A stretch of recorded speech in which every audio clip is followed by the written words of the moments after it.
C'est un certain Jean-Jacques qui est venu me chercher à la gare. Bon, il n'est pas venu tout seul, il est venu avec son haleine.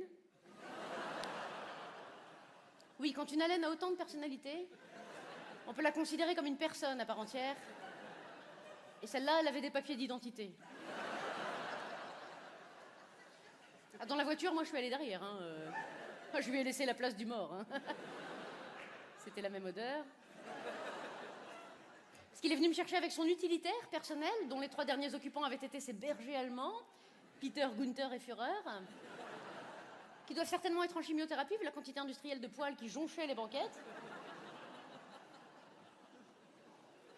Il m'a emmené à la salle des fêtes pour faire les calages techniques avec des gens dont c'était pas du tout le métier, d'ailleurs, et qui voulaient absolument me faire picoler. Moi, j'étais là, non merci.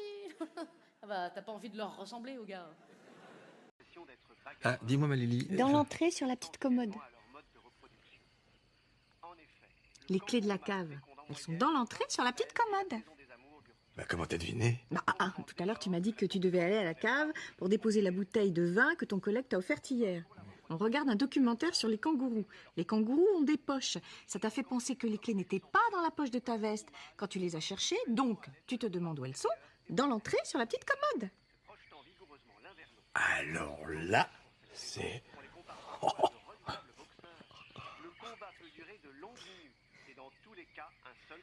Il n'y en a plus. On les a finis hier. C'est bien l'esquimau que tu voulais. Et je trouvais la raison pour laquelle les gens ont peur des Arabes, c'est à cause des reportages. Je te jure. Dès qu'il y a un reportage sur l'islam ou sur les Arabes, ils te mettent toujours une voix off qui fait peur. Et qui mélange tout. Ça commence toujours comme ça. Avant de se convertir, Jérôme était un fan de Kenji Girac. Aujourd'hui, Jérôme est devenu Mohamed.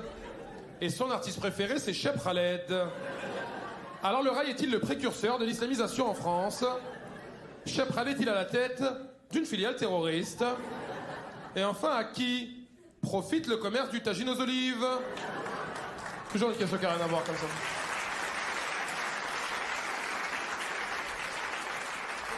Je sais pas pourquoi ils prennent cette voix-là, les journalistes. Ça fait peur, cette voix, non?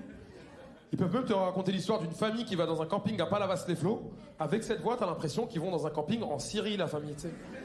Ils commencent le reportage, ils te font... Pour la famille Pavot, c'est le grand départ.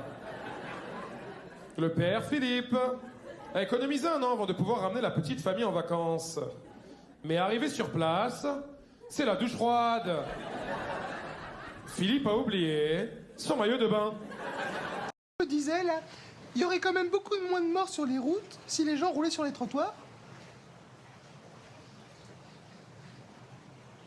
C'est une idée que tu viens d'avoir? Oui. Enfin, les trottoirs ont été créés pour qui? Pour les piétons? Oui. Pour les protéger des accidents de la route? Oui. Donc si tu leur colles une bagnole qui fonce dessus, il y aura des morts sur les trottoirs? Oui, peut-être. Mais quand même, il y aurait beaucoup moins de morts sur les routes.